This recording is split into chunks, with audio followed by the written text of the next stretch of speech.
Welcome to Vistaverse News Channel, where we bring you latest news on current affairs. Papua New Guinea's Prime Minister, James Marape, is set to testify as a state witness in the ongoing high-profile trial concerning illegal payments made to the convicted lawyer, Paul Paraka. The trial has garnered significant attention due to the involvement of senior government officials and substantial sums of misappropriated public funds. On Monday, heightened security measures were observed at the Waigani courthouse as former Deputy Secretary of Finance Jacob Yafai pleaded not guilty to multiple charges, including misappropriation, conspiracy to defraud, corruption, and abuse of office.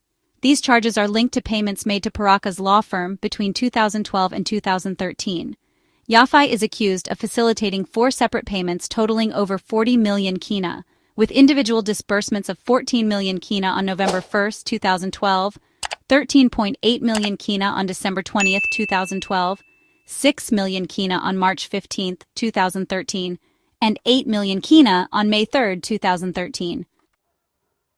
In his defense, Yafai claimed he acted under direct orders from his superiors at the time, specifically naming then Finance Minister James Marape, then Treasurer Don Pauly, and former Finance Secretary Stephen Gibson. He stated in court, "I was actually directed by my superiors to make the payments.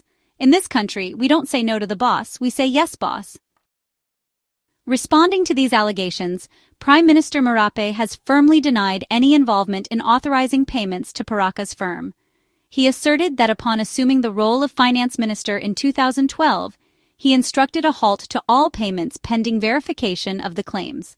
Marape emphasized that he had directed the Department Secretary, Stephen Gibson, not to process the payments, aligning with advice from then Prime Minister Peter O'Neill. Marape stated, "I have never once directed for payment to Paraka. Contrary, I had directed not to pay when former PM told me not to pay." Marape further highlighted that the payments in question were processed during periods when Deputy Secretary Yafai was acting in the absence of Secretary Gibson. He recounted an incident where, upon learning of unauthorized payments, he confronted Yafai, who denied any disbursements had been made. Marape stated, "I called then Acting Secretary Jacob Yafai, and he denied that finance paid, only for me to find out the next day that payments were made under his watch."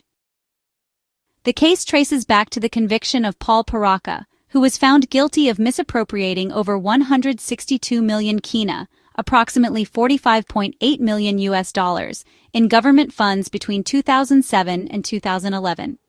Justice Teresa Barragan, presiding over Paraka's trial, noted that Paraka's actions were dishonest according to the standards of honest and reasonable people, emphasizing the deliberate measures he took to conceal the payments. As the trial progresses, the testimonies of key figures, including Prime Minister Marape, are anticipated to shed light on the intricacies of the case and the extent of involvement by various officials. Marape has appealed to the public to respect the judicial process, stating, "These matters are now before a competent legal prosecution process and will be deemed to be sub judice, so I don't want to discuss further on this in public space." The outcome of this trial is expected to have significant implications for governance and anti-corruption efforts in Papua New Guinea, underscoring the importance of accountability and transparency within public institutions. Thank you for watching, and please subscribe to Vistaverse News Channel for more updates. Until then, bye for now.